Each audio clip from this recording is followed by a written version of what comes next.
You know, we cannot talk about animation today without actually talking about types of animation softwares. One of the first softwares I normally talk about is Blender. Now, there are a lot of softwares out there that people, let me say industry people, will consider them as industry standards. But since Blender came out, Blender has surpassed every litmus test thrown at it.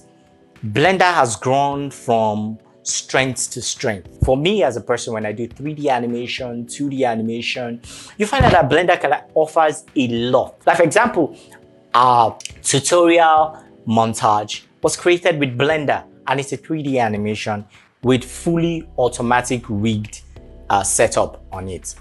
So another software we'll go into is Cinema 4D. Now, I've always had people ask me, oh, which software is good, which software? And I tell people, use what you find comfortable. Do not get into that horse race of, oh, I need to get this software. No, whatever you find comfortable, whatever you find the user interface friendly for you is what you should use. Do not go to a point whereby you spend a lot of money trying to get a software, and at the end of the day, you can't actually use the software. For me, I feel Cinema 4D is basically created for hard surface modeling, VFX, very good on VFX also, Cinema 4D. One of the challenges Cinema 4D has is Cinema 4D cannot create a simulation, whether fire simulation, water simulation, without an external plugin. Now that takes us to another software, which is Maya. Now Maya is always described as the industry standards. For me, Maya is amazing. Maya is actually a typical animation software. It's actually designed to actually do animation, strong on animation, amazing. The next software is Houdini. Now Houdini was named after the magician Houdini. The first time I was exposed to Houdini and I saw Houdini was when Houdini was used on Superman. Not Man of Steel, but is this Superman Returns or which one? It's like one of the earlier Superman. And it's beautiful what Houdini could create. Houdini is created majorly for VFX. Because if you look at Houdini's fire simulation, you look at his water simulation, like Kong, Godzilla versus King Kong. Yes, the scene whereby you have the Godzilla floating on the water, that was created in Houdini. Another animation software that a lot of people don't talk about is Krita. Well, Krita is like a 2D animation software. Krita helps you to do your 2D drawings, you know, and a lot of people use Krita for animes, Japanese animes. They use Krita and it comes out beautiful. You understand?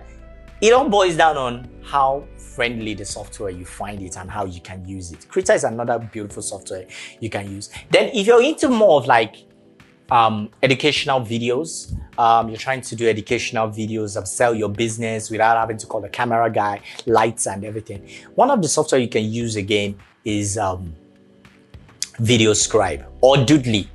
They have inbuilt or custom characters whereby they can like move. And mind you, these softwares we're talking about, we are in no way affiliated to the companies and neither have they paid us to actually talk about them. But we're actually talking about these softwares because we found them useful. We've used them in our company here and we know that they can actually produce amazing results. You could create your vector characters from Adobe Illustrator, make the drawings, separate the hands from the feet, the head from the body. Then you could actually use the Adobe pipeline and transfer that character from Adobe Illustrator down to Character Animator in Adobe, or you can send it to After Effects and do your animation keyframes that you want to do.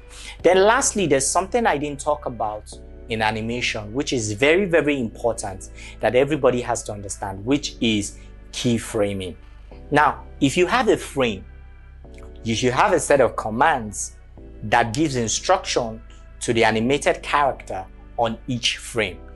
That's where keyframe comes in. Now, a keyframe is like a marker where you mark a particular action and you say from this point or from this frame to this frame, I want my character to lift its first feet or its right feet.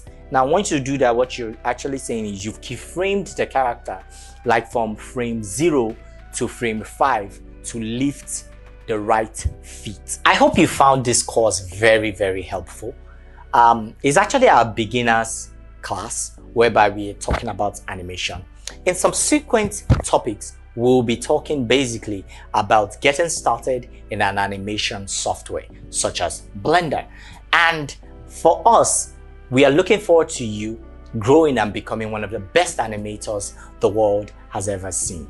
Thank you for watching. My name is Shegu again. I hope to see you in the next class.